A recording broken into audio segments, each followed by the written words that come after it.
السلام علیکم دوستو۔ جادو اور عملیات کے ذریعے اپنے اہداف اور کامیابی حاصل کرنے کے معاملے میں بنی اسرائیل قوم ہمیشہ سر فہرست رہی ہے۔ تاریخ میں شیطانی طاقتوں پر سب سے زیادہ یقین رکھنے والی یہی ایک قوم ہے۔ حضرت موسیٰ علیہ السلام سے قبل جس وقت یہ قوم مصریوں کے ساتھ رہا کرتی تھی، اس زمانے میں مصر سحر اور جادو کا مرکز تھا۔ مصریوں نے تمام دنیا کے مقابلے میں اس فن کو عروج تک پہنچا دیا تھا۔ مصری جادوگر قبالہ نامی جادو کے ماہر تھے۔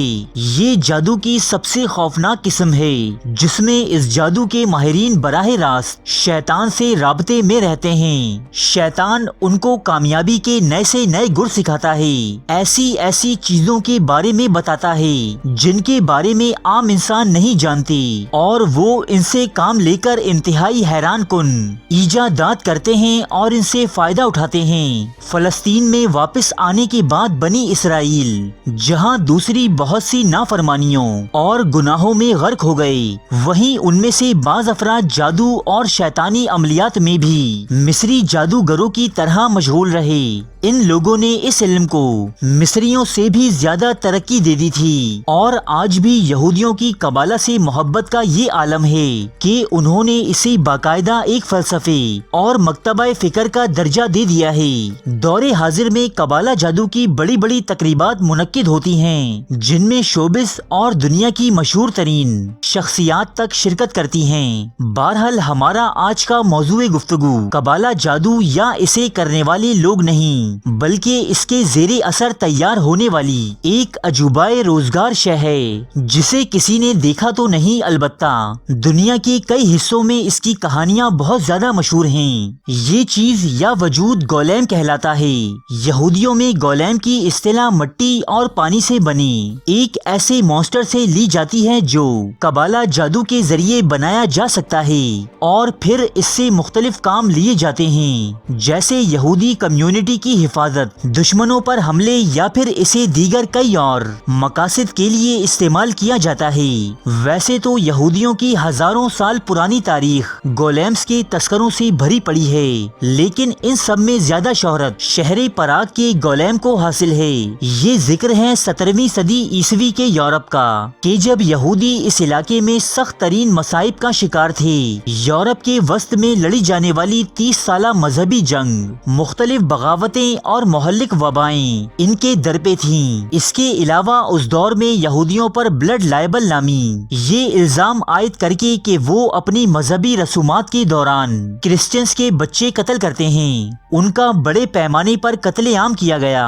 ایسے پرآشوب حالات میں یہودیوں کو ایک مسیحا یا ایک امید کی ضرورت تھی، جو انہیں فراہم کی۔ گولیم کی کہانیوں نے مشہور ترین کتاب گولیم آف پراگ کے مطابق 17ویں صدی عیسوی کا یہودی ربی لو بن بزالیل، جو اپنی قوم پر ہونے والے مظالم کے باعث بہت زیادہ پریشان تھا، اس نے خواب میں دیکھا کہ اسے ایک گولیم بنانا چاہیے جو یہودی برادری کی حفاظت کرے گا۔ سو ربی لو نے 2 مزید یہودی ربیوں کی مدد لیتے ہوئے دریا کے کنارے سے مٹی اکٹھی کی۔ ان ربیوں نے مل کر اس مٹی کو ایک انسان نما پتلے کی شکل دی اور اس پر قبالہ جادو کے مختلف منتروں کا جاپ شروع کیا۔ اس جادو کے اثر سے اس پتلے نے اپنی آنکھیں کھول دیں اور ایک آدمی کی مانند اٹھ بیٹھا۔ ان ربیوں نے اس پتلے یعنی گولیم کا نام یوسف رکھا، جو بول نہیں سکتا تھا۔ ربی لو نے اس گولیم کو اس کی تخلیق کا مقصد باور کروایا اور سمجھایا کہ اسے یہودیوں کی حفاظت کے لیے بنایا گیا ہے۔ یوسف نامی یہ گولیم کئی مافوق الفطرت طاقتوں کا مالک تھا، جو کہ غائب بھی ہو سکتا تھا۔ گولیم پر لکھی گئی کتابوں کے مطابق اس گولیم نے کئی کارنامے انجام دیے، جن میں یہودی بستیوں کی چوکیداری، ایک اغوا شدہ یہودی لڑکی کی بازیابی اور ایک مرتی ہوئی عورت کا علاج کر دینا بھی شامل تھا۔ یہ صرف یوسف نام کے ایک گولیم کی کہانی ہے۔ یہودی تاریخ میں اس کے علاوہ بھی کئی گولیمز ملتے ہیں، جن میں 11ویں صدی عیسوی میں ایک یہودی یہودی سائنسدان سلیمان بن جبرائیل کی بنائی ہوئی ایک گولیم لڑکی بھی شامل تھی جسے اس نے اپنے گھریلو کام کاج کے لیے بنایا تھا۔ بعد ازاں ان کے درمیان جنسی تعلقات بھی قائم ہو گئے، جبکہ کچھ کتابوں میں گولیم کو منفی کردار کے حامل یعنی ایک ظالم کے روپ میں بھی پیش کیا گیا ہے کہ جسے قابو کرنا کسی کے بس کی بات نہ تھی۔ یہ تو تھی وہ کہانیاں جو گولیم کے بارے میں مشہور ہیں۔ اب ان یہودی کہانیوں کا کچھ حقیقی جائزہ لیتے ہیں۔ 17ویں صدی کے جس ربی یعنی لا بن بزالیل کو اس گولیم کا خالق بتایا جاتا ہے، وہ اس دور میں یہودیوں کا ایک مشہور لیڈر تھا۔ حیرت انگیز بات یہ ہے کہ یہ ربی نہ تو معجزات پر یقین رکھتا تھا اور نہ ہی جادوگری پر، بلکہ اس کی لکھی گئی تحریروں میں بھی ایسے کسی گولیم کا تذکرہ نہیں ملتا۔